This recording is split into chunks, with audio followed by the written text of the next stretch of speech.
ប្រាប្រាស់ទៅលើសេវាកម្មពជាកណោតបងប្អូនដឹងហើយសេវាកម្មពជាកណោត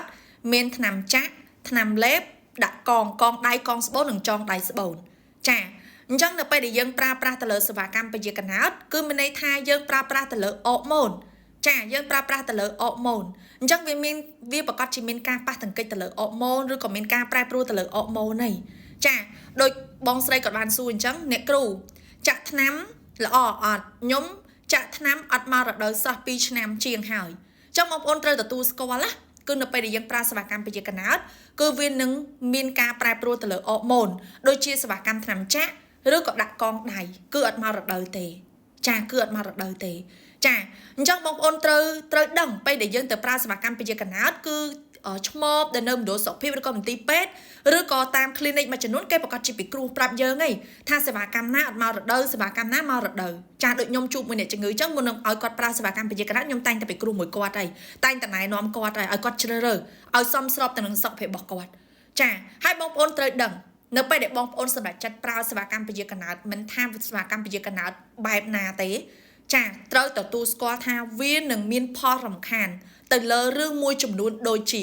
ចាទី1ពេលដែលបងប្អូនប្រើសេវាកម្មពជាកណោតគឺអាចមានកូនទេ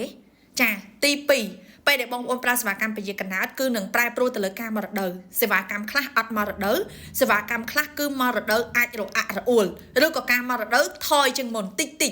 ចាតិចជាងមុនចាទី3នៅពេលដែលបងប្អូនប្រើសេវាកម្មពជាកណោតគឺធ្វើឲ្យយើងមានអារម្មណ៍ថារៀង stress រៀងតានតឹងហើយពេលខ្លះក៏អាចធ្វើឲ្យយើងនឹង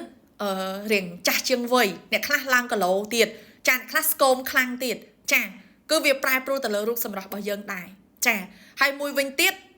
ចាគឺធ្វើឲ្យយើងស្ងួតទ្វាមាសអត់សូវមានសំណើមអត់សូវមានទឹករំអិលទេរៀងស្ងួតចាស្ងួតអត់សូវមានសំណើមហើយអត់សូវមានចំណង់ក្នុងការរួមភេទនៅជាមួយនឹងដៃគូទេអានឹងយើងត្រូវទទួលស្គាល់ថាពេលយើងប្រើសេវាកម្មពជាកណោតយើងនឹងប្រែប្រួលទៅលើរឿងទាំងអស់ហ្នឹង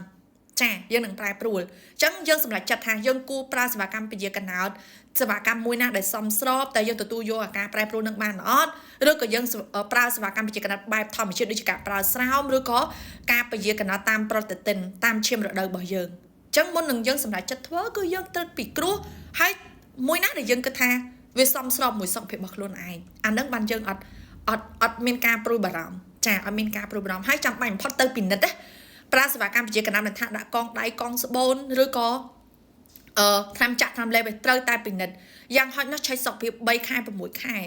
ចាមួយឆ្នាំឲ្យបានម្ដងកុំដាក់ឲ្យចោលអ្នកខ្លះវិញ5ឆ្នាំមិនទាន់ទៅឆែកកងម្ដងនេះ